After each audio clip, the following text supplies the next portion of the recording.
Hola a todos, hoy les vamos a presentar el texto de Violencia Estructural de Johan Galtung. Para contextualizar, Johan Vincent Galtung nació en Oslo, la capital de Noruega, en 1930. Es sociólogo matemático, científico social, de ejercicio intelectual, ciudadano del mundo, de vocación y compromiso político. Su padre, doctor en medicina, fue una de las personas más relevantes de la élite profesional y política noruega. Le da un disgusto a este luego de cuestionar las creencias cristiano-luteranas de la familia, para convertirse al budismo y la praxis ético-religiosa del bueno de Mohandas Gandhi.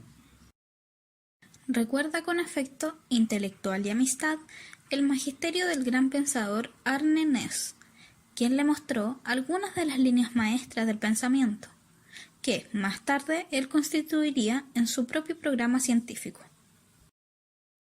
Se negó a hacer el servicio militar. En cambio, propuso a las autoridades sustituirlo por un servicio civil a la nación. Es el creador de la perspectiva y la metodología de la investigación sobre la paz. Existen tres tipos de violencia para Galtung: violencia directa, violencia estructural y violencia cultural. Para esto, el autor considera estas violencias a partir de un triángulo en donde podemos ver la metáfora del iceberg. En la parte de arriba se encuentra la violencia visible, que sería la directa, y abajo de la figura se encuentran los dos tipos de violencia restante, estructural y cultural, correspondientes a la violencia invisible. Sin embargo, él lo llama un triángulo vicioso, pues si dejamos en la base la violencia estructural con la directa, la cultural quedaría como legitimadora de ambas. En cuanto a la violencia estructural y la violencia directa, en este momento presentaremos algunos ejemplos a partir del material complementario acerca del agua y las zonas de sacrificio en nuestro país. En el documental podemos evidenciar las condiciones de vida y la historia de los y las pobladoras de la zona de Quintero y Puchuncaví.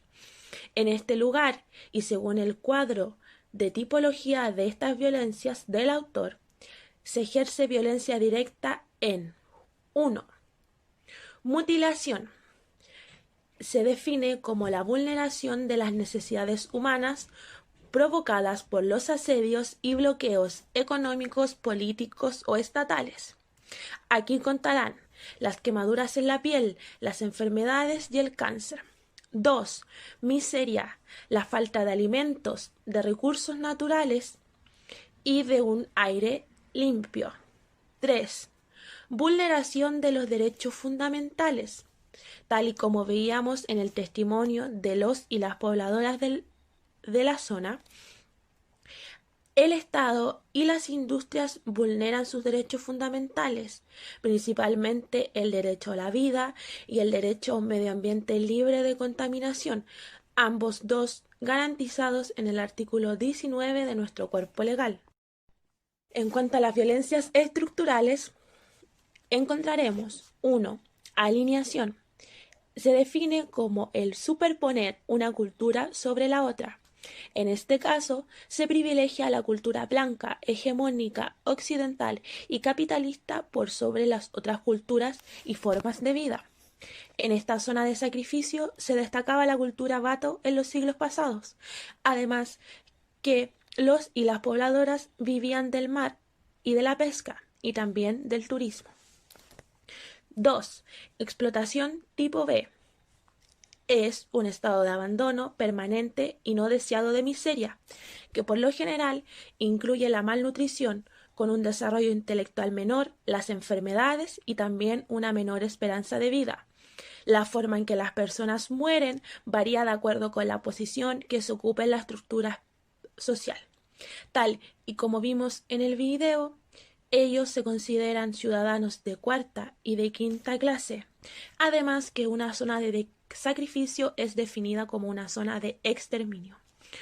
Por último, 3. El ostracismo, que se manifiesta en la manipulación de la percepción de la ciudadanía con una visión muy parcial y sesgada de lo que sucede, adormeciendo el sentimiento de reconocimiento y de dignidad personal. evitando la formación de conciencia de clase. Esto se manifiesta no específicamente en la zona de sacrificio, pero sí en toda la ciudadanía chilena, a través de la manipulación de los medios de comunicación y en la educación. Por último, es importante señalar que la tipología de la violencia directa y estructural para el autor cae en una clasificación antropocéntrica. Es necesario añadir el equilibrio ecológico, la condición primordial para la existencia de la vida humana, definido como la mantención del sistema medioambiental. Si este no se cumple, se degrada el ecosistema, se descompone y existe un desequilibrio. El equilibrio ecológico es una categoría muy amplia que abarca tanto elementos abiota, inertes, como biota, vivos. La violencia, entendida como agresiones a la vida, se centraría en los biota y solo indirectamente en los abiota. En este sentido, ¿para quién es el equilibrio? ¿Para que los seres humanos evolucionen demográficamente? ¿Cuánta actividad económica va a ser necesaria para este fin? ¿Para que esta visión antropocéntrica se reproduzca a sí misma? Tal y como vimos en el documental, las industrias de carbón, petróleo, fundición, cementeras, salmones, entre otras, han destruido la flora y la fauna de los lugares donde se asentan, ya sea por la entrega de residuos al mar o por el paso encima de las maquinarias en los humedales. Estos últimos son fundamentales para la mantención de la biodiversidad, dado su importancia en el intercambio simbiótico entre ríos, diversos tipos de animales, el aire y el mar. Por otro lado, las empresas encargadas de la deforestación rompen las barreras de los ríos, cambiando el equilibrio de estos y produciendo bacterias que envenenan el agua y su calidad. Todo por culpa de los objetivos extractivistas a corto plazo y con amplio apoyo estatal. Ya es sabido que en dictaduras se aprobó un decreto forestal que genera extremas facilidades para el asentamiento de estas empresas. El boom inmobiliario en las zonas de Pucón y el lago Villarrica contamina por heces. Los alcantarillados, sumados a la gran cantidad de basura que dejan los turistas, han advertido la aparición de blooms, bacterias que producen alergias y comezón en la piel humana. Por último, la cantidad de microplástico en el fondo marino es confundida por los peces como plancton, alterando la cadena trófica y llegando al ser humano dado que una gran población consume productos marinos. El 90% de las aves marinas tiene un pedazo de plástico en su estómago. Para finalizar, hablaremos de los ejemplos de violencia cultural dados por el autor. Son 6 y corresponden a 1. Religión. Aquí pone la figura de Dios como un ser que elige lo que es bueno y malo. Sigue la lógica de crucificar a quienes se salgan de esas normas, dando paso a pensamientos xenófobos, sexistas y clasistas. 2. Ideología. Aquí Dios adquiere la forma del Estado moderno al exhibir algunos rasgos de su mismo carácter. Se hace la distinción entre elegidos y no elegidos, dando paso al nacionalismo. 3. Idioma. Ciertos idiomas con bases latinas hacen a la mujer invisible mediante el uso de la misma palabra para el género masculino y para la totalidad de la especie humana, dando paso a la escritura sexista, además de la imposición de ciertas lenguas por sobre otras, aportando muchas veces a la desaparición de idiomas. 4. A través de pinturas se refleja el sexismo, racismo y despotismo que tienen interiorizado algunos artistas y a través de sus obras lo hacen ver. 5. La ciencia empírica y formal. Ambas desde sus respectivas áreas intentan imponer una perspectiva válida, dejando las demás como incorrectas, basándose en los intereses de la clase dominante.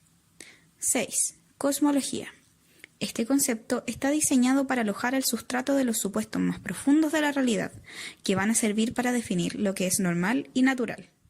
Luego de poner en evidencia la información aportada por el documental de las zonas de sacrificio y la contaminación, la semana pasada se cumplieron 4 años de la muerte de Macarena Valdés, mujer mapuche de la comuna de Tranguil. A pesar de haberla encontrado colgada en su casa, donde la divisó su hijo, las autopsias extranjeras determinaron que fue un estrangulamiento. La negra era una activista medioambiental que luchaba por evitar la instalación de una termoeléctrica en su comunidad, la cual ya había aplastado un cementerio mapuche ancestral. Es por eso que nos preguntamos, ¿Es la violencia cultural ejercida por la élite terrateniente, histórica y encarnada en el neoliberalismo actual una condición primordial para la precarización de la vida, la vulneración del equilibrio ecológico y el asesinato de activistas medioambientales? Resulta necesario acelerar los cambios a la profundidad de nuestra idiosincrasia, cosmología, idioma, religión y ciencia para detener el deterioro de la naturaleza y la pérdida de la vida.